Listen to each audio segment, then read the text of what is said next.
let's talk about all the books that I read for the month of January.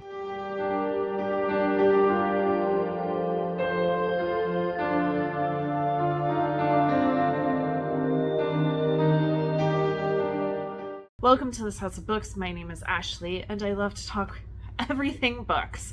So January was a fantastic reading month. I was definitely picking up books to disassociate from the real world, and it shows. So before we get into the books that I fully finished, I do have a couple of carryovers. So first is my book for the buzzword, and so it's True Biz. It had to have truth or lies. I am not very far in it at all. I mean, both of these carryovers, I'm not very far at all. I'm hoping to make a dent this weekend. I found the audio on Libby, and I'm waiting for it to come in. So I'm hoping that it comes in really soon. I think I'm like first in line. As soon as the person in front of me finishes reading it and returns it, I should be able to knock this one out pretty quickly. The only thing that I think might be a problem is that there are sign language things in it. So I might have to, pause the audio, pull this back out, and look at the sign language. My other, again, not far at all, is The Atlas 6 by Olive E. Blake. This is my self-destruct book. I did talk about it in my February TBR, and it just is going to have to be carried over into February. I didn't get to it. So now I have 2 self-destruct books on my February TBR, which means I need to read them, either decide to finish reading them or DNF them, but it needs to be done. That one, I do not have the audio anywhere. I could get it on Audible, but I also don't want to use a credit on it if I don't know that it's the book for me.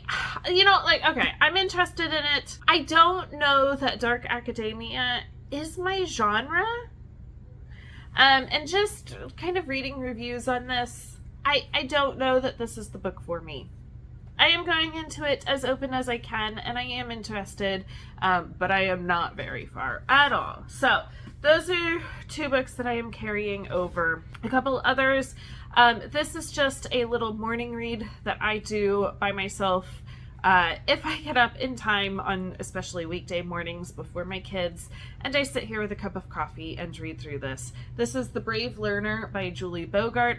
I have read this before. This is a reread. I read this when we first started homeschooling, and then this past spring went to a homeschool convention, and Julie Bogart was the main speaker there. So I was able to get it. She actually signed it, and I have it tabbed. I have a lot of tabs in this book.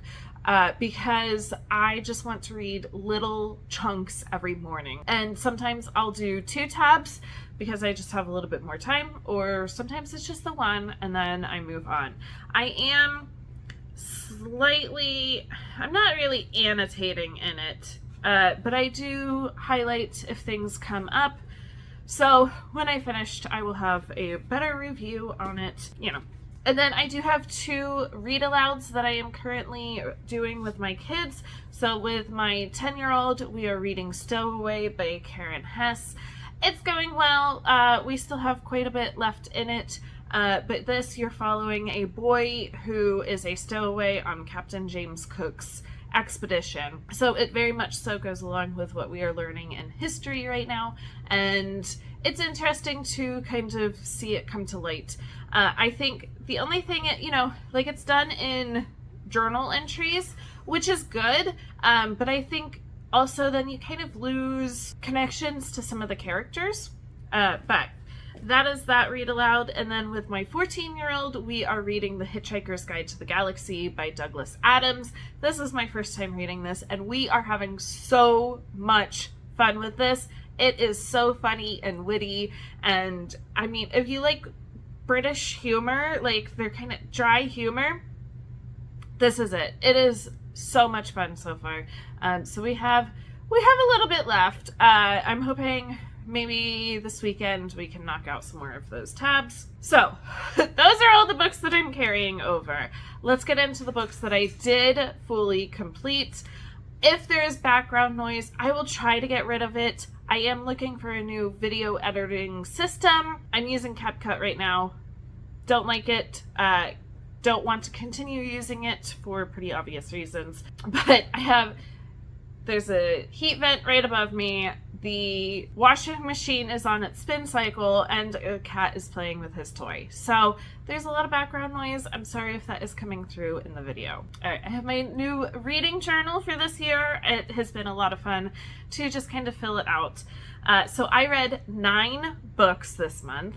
One of them was a read aloud that I finished with my kids. One of them was a physical, so that read aloud that I did with my kids was my only physical book. Apparently, putting my eyeballs to page this month was a challenge. Some of these books I did start with my eyeballs, and then I had to get the audio.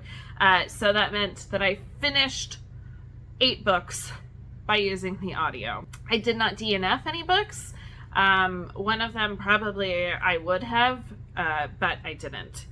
Total pages is 2,991, which is pretty on average for me, so I'm pretty happy with that. My average rating was 4.1. Again, that's pretty on par. I hauled 7 books, so this number does not match with my previous haul and unhaul video that I have posted here. But that is because that includes December and January. So just in January itself, I hauled 7 books. That's a lot. I don't want to continue hauling books like that. But some of them, like I hauled the 3 last books in the Faithful and Fallen series by John Gwynne. So that's 3 books right there on top of just other books. And then I unhauled 2 books, which would probably technically be for December, but I still had them, and I didn't take them to the used bookstore until... Hey, Charlie, stop it. I didn't take them to the bookstore until, like, this week. So, those are my stats. Let's get into what I actually read. So, I'll start with the middle grade. So, my 10-year-old and I read Willadine by Catherine Applegate. She is one of our favorite middle grade authors. She just writes amazing, touching, sweet books. Charlie, my new cat, is a young male cat and just likes to pick fights with my sleepy older cat. He's in timeout for a little bit. Ooh, this is what happens when I just try to film whenever I get like a little spot of time. Is like there's noise everywhere, there's cats fighting. We're just gonna go with it. All right, Willadine. So this, you are following a young girl who has lost her entire family to a fire and lives with these sweet older women. She is not like other kids, other people in her little town, and she loves these animals called screechers, and they are smelly and noisy and just not nice creatures. The town actually puts out a thing to hunt the screechers down. She also has a little hummingbear. Hummingbears usually come into town and nest, and for the past few years they have not been coming as much, and then the town doesn't know what to do about it. They have a big fair in honor of these hummingbears, and so what are they going to do if the hummingbears don't show? So all of these things kind of coming together to, maybe there's a reason. If you are screwing with nature, nature's gonna screw with you back. It was amazing. We loved it. 5-star book. All right, now let's get into the books that I just myself read. So there's 8 of them.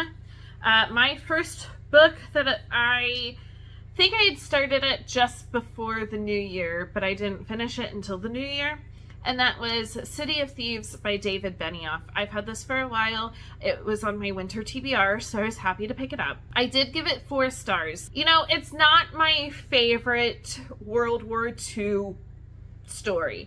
I think that it's interesting. You're following a 17-year-old boy in Russia who is arrested because a German pilot parachutes down in his town, and instead of notifying anybody, he and a group of other kids his age start taking stuff off of him because they are literally starving to death. So he is arrested for that.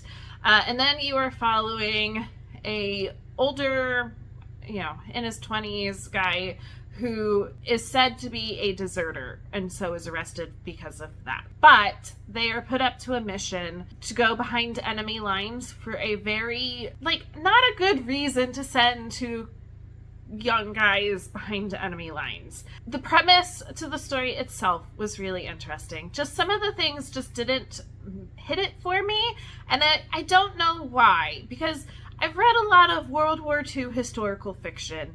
I think just maybe the author was just trying to be crass in ways that didn't necessarily need to be. I don't know.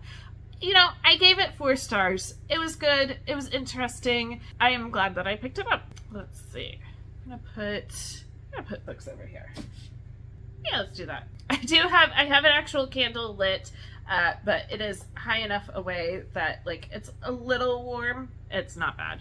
Usually the heat vent blows on this bookcase, and it actually is warmer than what that little candle is putting out right now. All right, my next was another little short book, and that was Untethered Sky by Fonda Lee. So I talked about this. This was part of a reading vlog that I did. I gave it 3.5 stars. I think that the premise was there. I was really interested in it. I wanted more. I wanted more than the 150 pages that this book has. I want the day-to-day interactions with taking care of these massive birds that they use to hunt. What do they use to hunt? Oh, manticores. Yeah, they're used to hunt manticores because the manticores come into communities and kill all the people there. It was almost there. I could have used another 200 to 300 pages. So, oh well. Alright, the next book was also in that same reading vlog, but it was The Little Old Lady Who Broke All the Rules by Katharina Engelman Sundberg. I gave it 2.5 stars, and I think that's being a little generous. I probably would have DNF'd it if it wasn't because I was reading it for a book club. I went into this book, and you can see it in that reading vlog. It's linked down below. I went into it thinking that you're following a bunch of 70, 80-year-old people who are running out of money and turn to white collar crime or going after the owners of the place that they're living. No. I mean, the place that they're living is run by an awful, awful person, and they don't decide to go after that person. Instead, they steal money and valuables from random people in a hotel and steal priceless artwork and hold it hostage. And it didn't do it for me. I don't know if some of the humor of it was lost in translation. I do know that this is a Swedish book. But I also know that, Fredrik Backman is one of my favorite authors. So, I don't... It just didn't work. I know that there's, more in the series. I will not be reading it. I think that this was the last book that I did in that vlog, but it was Where the Library Hides by Isabel Ibanez. This is book 2. It never says what the actual series is called. I do have it written down. Let me look. Secrets of the Nile. So the first one being What the River Knows. My mind is not working with me. All right, so I initially gave this one 4 stars, but I am going to bump it down to 3.5. It just wasn't a 4-star book. It wasn't. I do appreciate that the author kind of introduced things back into the story really well. That was nice. The magic system just kind of flopped in this book. And yes, you are following a very young girl. She's 18, 19 years old. She is young. But just some of the choices and things that she says makes her seem even younger. That's where it is. Not every book is great. But at this point, really, not every book was great. I was a little concerned at this point that here I am reading all of these books so far, and they're not great. But I will say that the second half of the month did get better. So my next book and my first 5-star book was Thornhedge by T. Kingfisher. She likes to take old fairy tales and folk tales and put a spin on them, and so that's what she does. This is very much a Sleeping Beauty inspired book, but very different. I mean, maybe it has a little bit to do more with like the original story. That would be kind of interesting to read. But definitely not like the Disney version of Sleeping Beauty. So this, you are actually following, she's a fairy that turns into a frog, but she was switched at birth, and the changeling is now the princess, and she is horrible and awful, and so eventually Toadling has to step in and take care of that, and so puts her into a deep sleep for hundreds of years until a guy comes up and says, hey, I read about this old story of this princess asleep in a tower. And it goes from there. Very, very short. Only, it's like 111 pages. But I really enjoyed it. You know, I have enjoyed every T. Kingfisher book that I have picked up, except for one. I just like the way that she writes. And, you know, more like Gothic style books aren't necessarily always a hit for me. Good. Okay. The washing machine just stopped. So, hopefully that's better now. Anyways, her books just work for me. I really enjoyed it. It was a fun little read. Because then my next book was a massive book. So I picked up Malice by John Gwynne. This is the first in the Faithful and Fallen series. I am reading it for Becca in the Books in her Catch-Up Book Club. I have talked about this quite a bit on my channel in various videos. So I picked it up. I really liked it. I will say, it was not an easy read. I had the audio and the book in front of me at the same time for at least half of the book, if not a little bit more. There are so many characters spread throughout the world that you are all following at different times. You know, like, you're jumping from person to person. And so you're like, yes, I know this person. Wait, who are they connected to? Where are they right now? But plot of the story was fantastic. I'm really, really interested to see where this continues. I did not finish it in time for the live show on YouTube. I have watched some of it, and I think that most of the people doing the Catch-Up Book Club, like, they have read other Norse-inspired books before, and so this is very much giving them those vibes. I have not, and so I am really enjoying it so far. I am going to be picking up book 2 in February and reading that to get ready for the next live show at the beginning of March. And then I have another 5-star book. It's nonfiction. It's for one of my in-person book clubs, but that was The Small and the Mighty by Sharon McMahon. She is on Instagram as Sharon Says So. She is moderate. She does not pick a side politically. So if you are looking for somebody that definitely picks a side, she will not be for you. I'm just going to put that out there. Like, I did sign up for her newsletter, and some of the things that she puts in her newsletter, I'm like, no, because I do lean one way.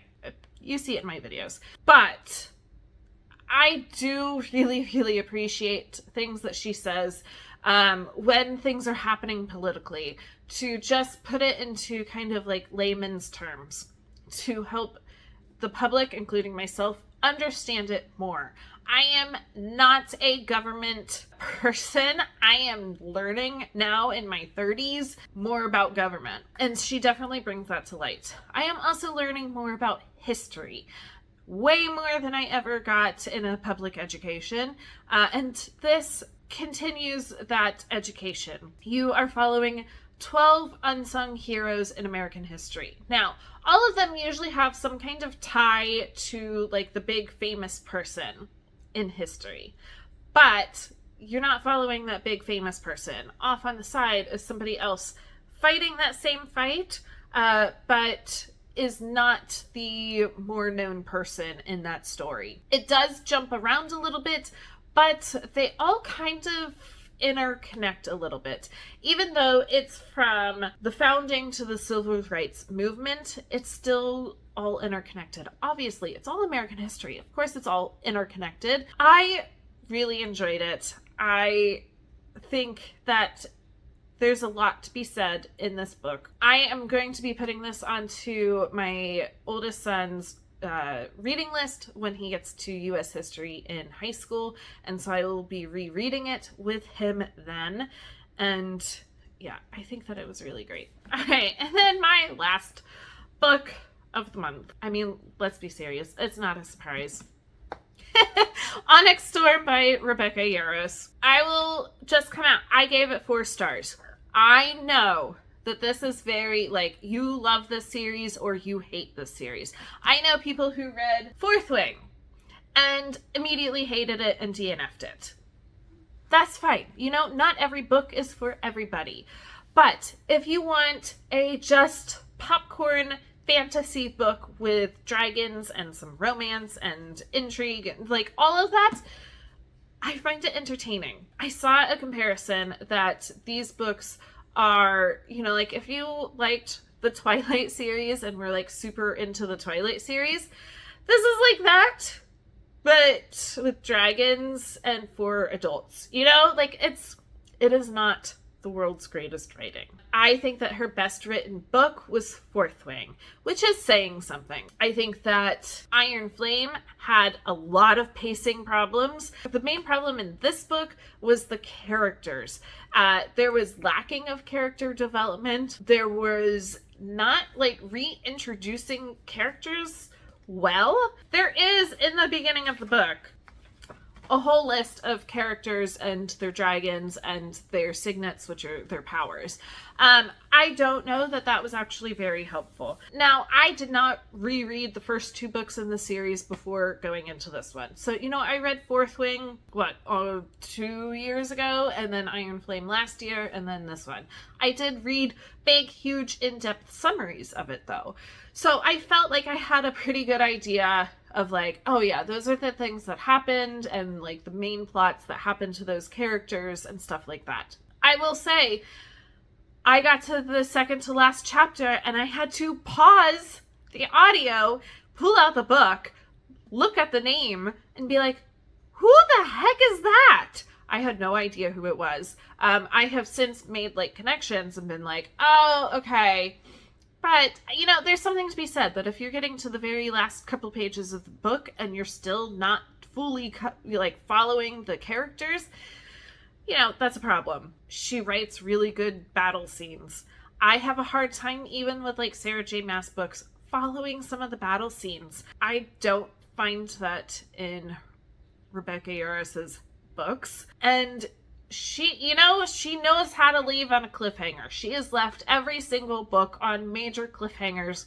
She does it again. The sad thing is she has not started the 4th book yet. So there it is. Is it perfect writing? Absolutely not. There are plot problems, there are character problems, but you know what? It is a really fun popcorn read if you go into it just needing a fun popcorn read, like I did. This is what I needed at the time that I was reading it. You know, other fantastical political problems were much more doable than our own. All right, so there we are. There are the 9 books that I read for January. I am really, really happy with that. 8 books is my average, but that average is going to be changing because I am starting to include like the middle grade books that I read with my kids in all of these wrap-ups. So we will see next month. Like, I didn't finish a book this month with my oldest. That's just how it went. So next month, you know, I'll have 2 kind of middle grade books to talk about. As always, if you like this or anything else that I post here on this channel, make sure to like and subscribe down below, and I will be back for more soon.